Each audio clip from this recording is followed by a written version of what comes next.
Friends, ಅರ್ಧ kg chicken ತೊಗೊಂಡಿದ್ದೀನಿ. ಚೆನ್ನಾಗಿ ತೊಳೆದು ಇದ್ದೀನಿ, ಇದನ್ನು ವಾಶ್ ಮಾಡಿದ್ದೀನಿ. ಈಗ ಅದಕ್ಕೆ ಸ್ವಲ್ಪ ಉಪ್ಪು ಹಾಕ್ತಾಯಿದ್ದೀನಿ. ಅಂದರೆ ಇದನ್ನು ನೆನೆಸಿಟ್ರೆ ಚೆನ್ನಾಗಿ ಉಪ್ಪು ಖಾರ ಚೆನ್ನಾಗಿ ಹಿಡಿಯುತ್ತೆ ಚಿಕನ್ಗೆ ಅಂತ. ಸ್ವಲ್ಪ ಖಾರ ಹಾಕ್ತಾಯಿದ್ದೀನಿ. ಈಗ ಅದಕ್ಕೆ ಸ್ವಲ್ಪ ಅರಿಶಿನ ಹಾಕ್ತಾಯಿದ್ದೀನಿ. ಈ ಮೂರೇ ಸಾಕು. ಈ ಮೂರೇ ಹಾಕ್ಬಿಟ್ಟು ಚೆನ್ನಾಗಿ ಮಿಕ್ಸ್ ಮಾಡಿ ನೆನೆಸಿಡ್ತೀನಿ ಫ್ರೆಂಡ್ಸ್. ಒಂದು 15 ನಿಮಿಷ ನೆನೆಯಲಿ. ಇದು ಬಿರಿಯಾನಿ ಮಾಡ್ತಾಯಿದ್ದೀನಿ ಇವತ್ತು ನಾನು. ಒಂದು ಅರ್ಧ kgಗೆ ಒನ್ ಟೈಮ್ಗೆ ಆಗೋ ಥರ ಬಿರಿಯಾನಿ ಮಾಡ್ತಾಯಿದ್ದೀನಿ ಫ್ರೆಂಡ್. ಇದನ್ನ ಈಗ ನೆನೆಸಿಟ್ಟು ಒಂದು 10 ನಿಮಿಷ ಆದಮೇಲೆ ತೋರಿಸ್ತೀನಿ ಫ್ರೆಂಡ್ಸ್. ಬಿರಿಯಾನಿ ಮಾಡೋಕ್ಕೆ ಏನೇನು ಬೇಕು ಅಂತ ತೋರಿಸ್ತೀನಿ. ನಾನು ಅರ್ಧ kg ಚಿಕನ್ ತೊಗೊಂಡಿರೋದು. ಸೊ ಅರ್ಧ kg ಚಿಕನ್ಗೆ ಆವಾಗಲೇ ತೋರಿಸಿದ್ನಲ್ಲ, ಉಪ್ಪು ಮತ್ತು ಅರಿಶಿನ, ಖಾರದ ಪುಡಿ ಇಷ್ಟೇ ಹಾಕಿ ನೆನೆಸಿಕೊಂಡಿದ್ದೀನಿ ಒಂದು 10 ನಿಮಿಷ ಆಗಲಿ ಅಂತ. ಈಗ ಒಗ್ಗರಣೆ ಹಾಕಲಿಕ್ಕೆ ಏನೇನು ಬೇಕು ಅಂತ ತೋರಿಸ್ತೀನಿ ಫ್ರೆಂಡ್ಸ್. ಇಲ್ಲಿ ಟೊಮೊಟೊ 3 ತೊಗೊಂಡಿದ್ದೀನಿ ದೊಡ್ಡದು, ಪುದೀನ, ಕೊತ್ತಂಬರಿ, ಈರುಳ್ಳಿ 3, ಮೆಣಸಿನ್ಕಾಯಿ ಒಂದು 4, ಮೊಸರು ಸ್ವಲ್ಪ, ಒಂದು 50 ಗ್ರಾಮ್ ಮೊಸರಿದೆ, ಜಿಂಜರ್ ಗಾರ್ಲಿಕ್ ಪೇಸ್ಟು ತೇಜು ಕಂಪ್ನಿ ತೊಗೊಂಡಿದ್ದೀನಿ, ಮತ್ತು ಉಪ್ಪು. ಇಲ್ಲಿ ಬಂದು ಜೀರಿಗೆ ಪೌಡರ್ ಇದು ಜೀರಿಗೆ ಪೌಡರ್ 1 ಸ್ಪೂನ್ ತೊಗೊಂಡಿದ್ದೀನಿ, ಅರಿಶಿನ ಅರ್ಧ ಸ್ಪೂನು, ಖಾರದ ಪುಡಿ 2 ಸ್ಪೂನು, ಧನಿಯಾ ಪುಡಿ 2 ಸ್ಪೂನು, ಮತ್ತು ಚಕ್ಕೆ 1 ಇಂಚು, ಲವಂಗ 4, ಏಲಕ್ಕಿ 3, ಮತ್ತು ಎಣ್ಣೆ ಬೇಕಾಗುತ್ತೆ ಫ್ರೆಂಡ್. ಇಷ್ಟು ಇವಾಗ ತೊಗೊಂಡಿದ್ದೀನಿ.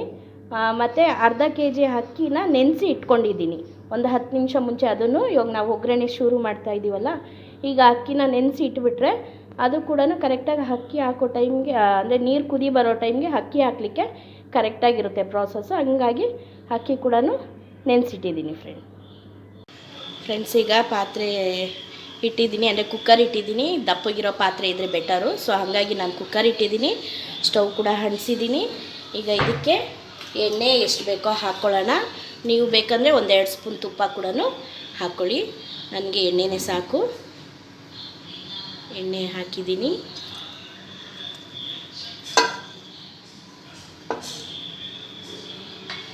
ಎಣ್ಣೆ ನಾನು ಒಂದು ದೊಡ್ಡ ಸ್ಪೂನಲ್ಲಿ 3 ಸ್ಪೂನಷ್ಟು, 3ರಿಂದ 4 ಸ್ಪೂನಷ್ಟು ಎಣ್ಣೆ ತೊಗೊಂಡಿದ್ದೀನಿ.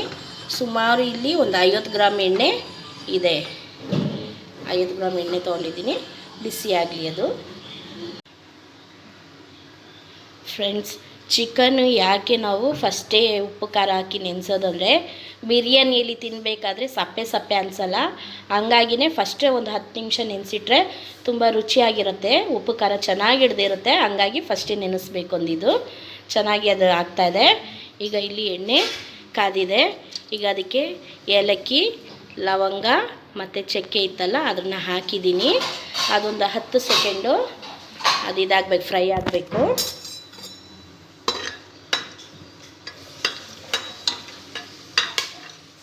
ಪಟ್ ಅಂತ ಹೊಡಿತಾ ಇದೆ ನೋಡಿ, ಆ ಸೌಂಡ್ ಬರಬೇಕು. ಆ ಸೌಂಡ್ ಬಂದರೆ ಅದು ಒಳಗಡೆ ಎಲ್ಲ ಚೆನ್ನಾಗಿ ಫುಲ್ಲಾಗಿ ಆಯಿಲ್ ಹೋಗ್ದಂಗೆ ಆಗುತ್ತೆ, ಚೆನ್ನಾಗಿ ಅದು ಫ್ರೈ ಆದಂಗೆ ಆಗುತ್ತೆ. ಈಗ ಮೆಣಸಿನ್ಕಾಯಿನೂ ಈರುಳ್ಳಿ ಹಾಕ್ತಾಯಿದ್ದೀನಿ. ಈಗ ಇದನ್ನು ಫ್ರೈ ಮಾಡ್ಕೊಳ್ಳೋಣ.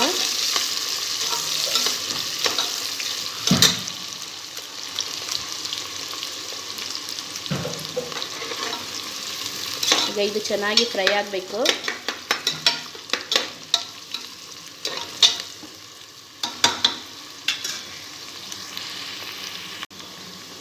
ಫ್ರೆಂಡ್ಸ್, ಈಗ ಶುಂಠಿ ಬೆಳ್ಳುಳ್ಳಿ ಪೇಸ್ಟು 10 ರೂಪಾಯಿ ಪ್ಯಾಕೆಟ್ ತೊಗೊಂಡಿದ್ದೆ, ಅದನ್ನು ಅಷ್ಟು ಹಾಕ್ತಾಯಿದ್ದೀನಿ. ತೇಜು ಕಂಪ್ನಿದು ಚೆನ್ನಾಗಿದೆ, ಹಂಗಾಗಿ ಹಾಕ್ತಾಯಿದ್ದೀನಿ. ನಾನು ಜಾಸ್ತಿ ಅಡುಗೆಗೆ ತೇಜುದು ಮತ್ತು ಆಚಿಯವರು ಕಂಪ್ನಿದೆ ಯೂಸ್ ಮಾಡೋದು. ನನಗೆ ಯಾಕೆಂದರೆ ಇಷ್ಟ ಆಗುತ್ತೆ ಮತ್ತು ಅಡುಗೆನೂ ಚೆನ್ನಾಗಿ ಬರುತ್ತೆ. ಸೊ ಹಂಗಾಗಿ ಅದನ್ನೇ ಯೂಸ್ ಮಾಡ್ತೀನಿ. ಈಗ ಇದಕ್ಕೆ ಸ್ವಲ್ಪ ಉಪ್ಪು ಹಾಕ್ಬಿಟ್ಟು, ಸ್ವಲ್ಪನೇ ಉಪ್ಪು ಹಾಕ್ತೀನಿ. ಉಪ್ಪು ಹಾಕಿ ಬಾಡಿಸ್ಕೊಳ್ಳೋಣ ಚೆನ್ನಾಗಿ. ಉಪ್ಪು ಹಾಕೋದ್ರಿಂದ ಬೇಗ ಸಾಫ್ಟ್ ಆಗುತ್ತೆ, ಸ್ವಲ್ಪ ಕಲರು ಚೆನ್ನಾಗಿ ಬರುತ್ತೆ. ಹಾಗೆ ಆವಾಗಲೇ ನೋಡಿ ಸ್ವಲ್ಪ ಎಲ್ಲ ಕೆಂಪಗಾಗಿದೆ ಈರುಳ್ಳಿ. ಶುಂಠಿ ಬೆಳ್ಳುಳ್ಳಿದು ಸ್ಮೆಲ್ಲೆಲ್ಲ ಹೋಗಬೇಕು. ನಾನು ಪ್ರತಿಯೊಂದು ಅಡುಗೆಯಲ್ಲೂ ಹೇಳ್ತೀನಲ್ಲ, ನನಗೆ ಮೇಯ್ನ್ ಇಂಪಾರ್ಟೆಂಟ್ ಸ್ಮೆಲ್ ಹೋಗಲೇಬೇಕು. ಚೆನ್ನಾಗಿ ಫ್ರೈ ಮಾಡ್ಕೊಳ್ಳೋಣ. ಇದು ಒಂದು 10-15 ಸೆಕೆಂಡು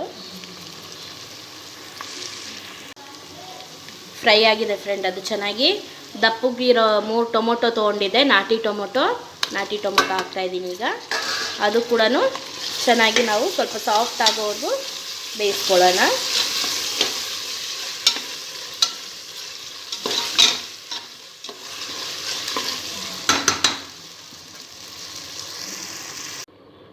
ಟೊಮೊಟೊ ಎಲ್ಲ ಚೆನ್ನಾಗಿ ಫ್ರೈ ಆಗಿದೆ. ಈಗ ಇದಕ್ಕೆ ಮಸಾಲೆ ಹಾಕ್ಕೊಳ್ಳೋಣ. ಮಸಾಲೆ ಪೌಡರು ಧನಿಯಾ ಪುಡಿ 2 ಸ್ಪೂನು, ಖಾರದ ಪುಡಿ 2 ಸ್ಪೂನು, ಫ್ರೆಶ್ ಆಗಿ ರುಬ್ಬಿರೋಂಥ ಜೀರಿಗೆ ಪೌಡರ್ 1 ಸ್ಪೂನು, ಅರಿಶಿನ 1 ಸ್ಪೂನು, ಅರ್ಧ ಸ್ಪೂನು ಇಷ್ಟು ಹಾಕ್ಕೊಂಡು ಒಂದು ಒಳ್ಳೆ ಮಿಕ್ಸ್ ಮಾಡೋಣ. ಜೀರಿಗೆ ಪೌಡ್ರ್ ಸ್ಮೆಲ್ಲಂತೂ ಫ್ರೆಶ್ ಆಗಿ ರುಬ್ಬಿರೋದಕ್ಕೆ ತುಂಬ ಚೆನ್ನಾಗಿ ಸ್ಮೆಲ್ ಬರ್ತಾಯಿದೆ ಫ್ರೆಂಡ್ಸ್. ಫ್ರೆಶ್ಶಾಗಿ ಮಾಡಿ ಹಾಕ್ಕೊಳ್ಳಿ ಅದನ್ನು. ಈಗ ಚೆನ್ನಾಗಿ ಒಂದು ಮಿಕ್ಸ್ ಮಾಡೋಣ.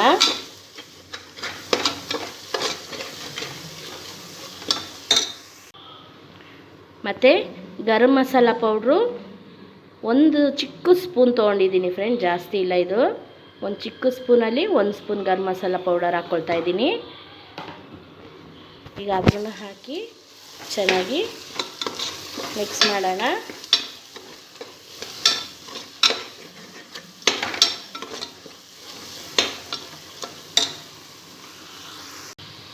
ಈಗ ಪುದೀನನೂ ಕೊತ್ತಂಬರಿ ಹಾಕ್ತಾಯಿದ್ದೀನಿ.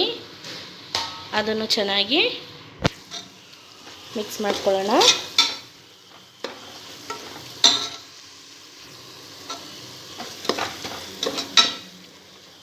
ಎಲ್ಲ ಚೆನ್ನಾಗಿ ಎಣ್ಣೆಯಲ್ಲಿ ಫ್ರೈ ಆಗಬೇಕು. ಆಮೇಲೆ ಚಿಕನ್ ಹಾಕ್ಕೊಳ್ಳೋಣ. ಫ್ರೈ ಆಗಲಿ ಇದು.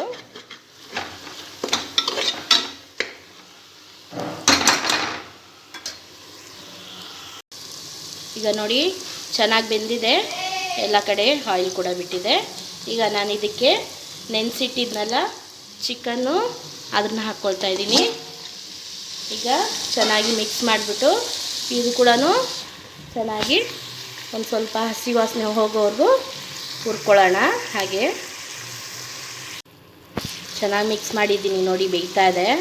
ಉಪ್ಪು ಖಾರ ಆಲ್ರೆಡಿ ಹಾಕಿರೋದ್ರಿಂದ ಈಗ ಚಿಕನ್ ಮೇಲೆ ನಾವು ಯಾವುದೇ ರೀತಿ ಉಪ್ಪು ಖಾರ ಹಾಕೋದು ಬೇಡ, ಅದೇ ಮಸಾಲೆನೇ ಸರಿ ಹೋಗುತ್ತೆ. ಈಗ ಇದು ಒಂದು 2 ನಿಮಿಷ 3 ನಿಮಿಷ ಹಸಿ ಸ್ಮೆಲ್ ಚಿಕನ್ದಿದೆಯಲ್ಲ ಆ ಸ್ಮೆಲ್ ಹೋಗಬೇಕು. ಹಂಗಾಗಿ ಒಂದು 3 ನಿಮಿಷ ಆದರೂ ನಾವು ಬೇಯಿಸ್ಕೊಳ್ಳೋಣ. ಈಗ ಚೆನ್ನಾಗಾಗಿದೆ ಫ್ರೆಂಡ್ ಅದು. ಈಗ ಇದಕ್ಕೆ ಒಂದು 50 ಗ್ರಾಮ್ ಅಷ್ಟು ಮೊಸರು ತೊಗೊಂಡಿದ್ದೆ, ಆ ಮೊಸರನ್ನ ಹಾಕ್ತಾಯಿದ್ದೀನಿ, ಗಟ್ಟಿ ಮೊಸರು. ಈಗ ಅದು ಒಂದು ಮಿಕ್ಸ್ ಮಾಡಿಬಿಟ್ಟು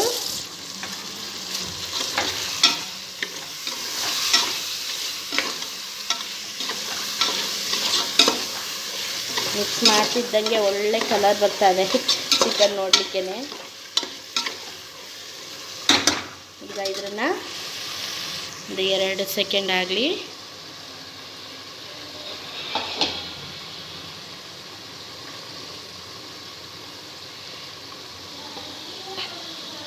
ಈಗ ಇದಕ್ಕೆ ಅಕ್ಕಿ ಅಳತೆ ಪ್ರಕಾರ ನಾನು ನೀರು ಹಾಕ್ತಾಯಿದ್ದೀನಿ.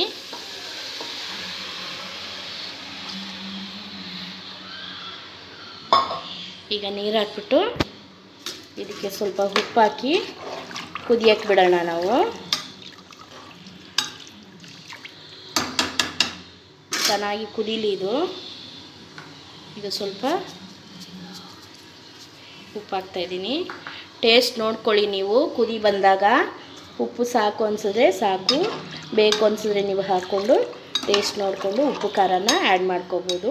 ಇದು ಕುದಿಬೇಕಾದ್ರೆ ಫಸ್ಟೇ ಜಾಸ್ತಿ ಹಾಕ್ಬಿಟ್ಟು ಅದು ಜಾಸ್ತಿ ಆಗೋದಕ್ಕಿಂತ ಸ್ವಲ್ಪ ವೆಯ್ಟ್ ಮಾಡಿ ಅದು ಕುದಿದ್ಮೇಲೆ ಟೇಸ್ಟ್ ನೋಡಿಕೊಂಡು ನೀವು ಹಾಕ್ಕೊಳ್ಳಿ. ಈಗ ಉಪ್ಪು ಹಾಕಿದ್ದೀನಿ, ಅದು ಕುದಿ ಬರಬೇಕು, ಅಲ್ಲಿ ಗಂಟ ವೆಯ್ಟಿಂಗ್ ಮಾಡಬೇಕು. ನಾನು ಬಂದು ನಾರ್ಮಲ್ ಅಕ್ಕಿನೇ ತೊಗೊಂಡಿದ್ದೆ ಫ್ರೆಂಡ್.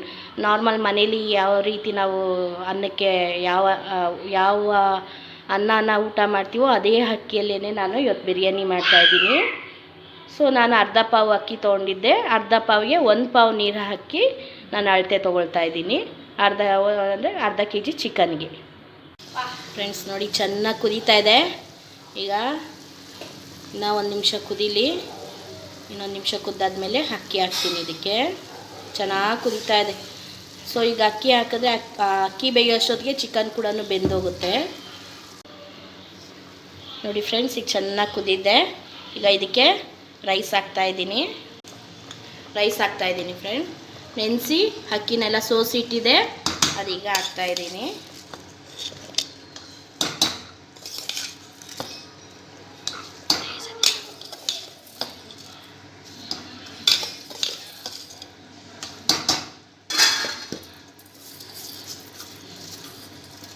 ಈಗ ಇದನ್ನು ಚೆನ್ನಾಗಿ ಒಂದು ಮಿಕ್ಸ್ ಮಾಡಿ ಬೇಯಲಿಕ್ಕೆ ಬಿಟ್ಬಿಡೋಣ. ಉಪ್ಪು ಖಾರ ಎಲ್ಲ ಟೇಸ್ಟ್ ನೋಡಿದ್ದೀನಿ, ಎಲ್ಲ ಕರೆಕ್ಟಾಗಿದೆ. ಈಗ ಇದು ಬೇಯಬೇಕು. ಒಂದು 15 ನಿಮಿಷ ತೊಗೊಳುತ್ತೆ ಇದು ಬೇಯಲಿ. ಫ್ರೆಂಡ್ಸ್ ನೋಡಿ, ಈಗ ಮುಕ್ಕಾಲು ಭಾಗ ಬೆಂದಿದೆ. ಅಕ್ಕಿನೂ ಅಷ್ಟೇ ಮೇಲೆ ತೇಲ್ತಾ ಇದೆ ನೋಡಿ, ಇಷ್ಟು ಉದ್ರದ್ರಾಗಿ ಚೆನ್ನಾಗಿ ಬಂದಿದೆ. ಈಗ ನಾವು ಇನ್ನೊಂದು ಸ್ವಲ್ಪ ನೀರು ಇರೋದ್ರಿಂದ ಅದನ್ನು ದಮ್ಮಾಗಲಿಕ್ಕೆ ಬಿಡೋಣ. ಈಗ ದಪ್ಪಗಿರೋ ಹೆಂಚು ಈ ರೀತಿ ದಪ್ಪಗಿರೋಂಥ ಹೆಂಚನ್ನ ನಾನು ಈಗ ಪಾತ್ರೆ ಅಡಿಯಲ್ಲಿ ಇಡ್ತೀನಿ.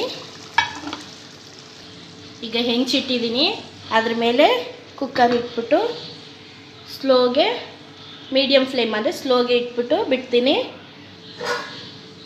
ತಟ್ಟೆ ಮುಚ್ಚಿದ್ದೀನಿ. ಇದ್ರ ಮೇಲೆ ಈಗ ನಾವು ಒಂದು ಸ್ವಲ್ಪ ಏನಾದ್ರು ವೆಯ್ಟ್ ಇಟ್ಬಿಡೋಣ. ವೆಯ್ಟ್ ಒಂದೊಂದು ಅರ್ಧ ತಪ್ಪಲೆ ನೀರೇನಾದ್ರು ತುಂಬಿಸಿ ವೆಯ್ಟ್ ಇಟ್ಟರೆ ಚೆನ್ನಾಗಿ ಕುಂಬ್ಳಿಕೊಳ್ಳುತ್ತೆ. ಮತ್ತು ನಾವೇನು ತಿರುಗಿಸೋದು ಬೇಡ. ಒಂದು 10 ನಿಮಿಷ ಬಿಟ್ಟು ಸ್ಟವ್ ಆಫ್ ಮಾಡೋಣ. ಫ್ರೆಂಡ್ಸ್ ನೋಡಿ, ಫುಲ್ಲಾಗಿದೆ. ಸ್ಟವ್ ಕೂಡ ಆಫ್ ಮಾಡಿದ್ದೀನಿ. ಎಷ್ಟು ಉದ್ರದ್ರಾಗಿ ಸೂಪರಾಗಿ ಬಂದಿದೆ. ಈಗ ಒಂದು ಮಿಕ್ಸ್ ಮಾಡಿಬಿಟ್ಟು ಸರ್ವ್ ಮಾಡಿಕೊಂಡು ಆರಾಮಾಗಿ ಊಟ ಮಾಡ್ಕೊಳ್ಳೋದು. ಓಕೆನಾ ಫ್ರೆಂಡ್ಸ್, ನೋಡಿದ್ರಲ್ಲ ಎಷ್ಟು ಚೆನ್ನಾಗಿ ಬಂದಿದೆ. ಇದಕ್ಕೆ ಮೊಸರು ಬಜ್ಜಿ ಮಾಡ್ಕೊಳ್ಳಿ, ತುಂಬ ಚೆನ್ನಾಗಿರುತ್ತೆ. ಓಕೆ ಫ್ರೆಂಡ್ಸ್, ಬಿರಿಯಾನಿ ಮಾಡೋದು ಹೀಗೆ ನನಗೆ ಬಂದಂಗೆ ಮಾಡಿದ್ದೀನಿ. ಎಲ್ಲರೂ ಲೈಕ್ ಮಾಡಿ, ಕಮೆಂಟ್ ಮಾಡಿ, ಶೇರ್ ಮಾಡಿ. Bye friends. ಅದನ್ನು ಮಾತಾಡಿ.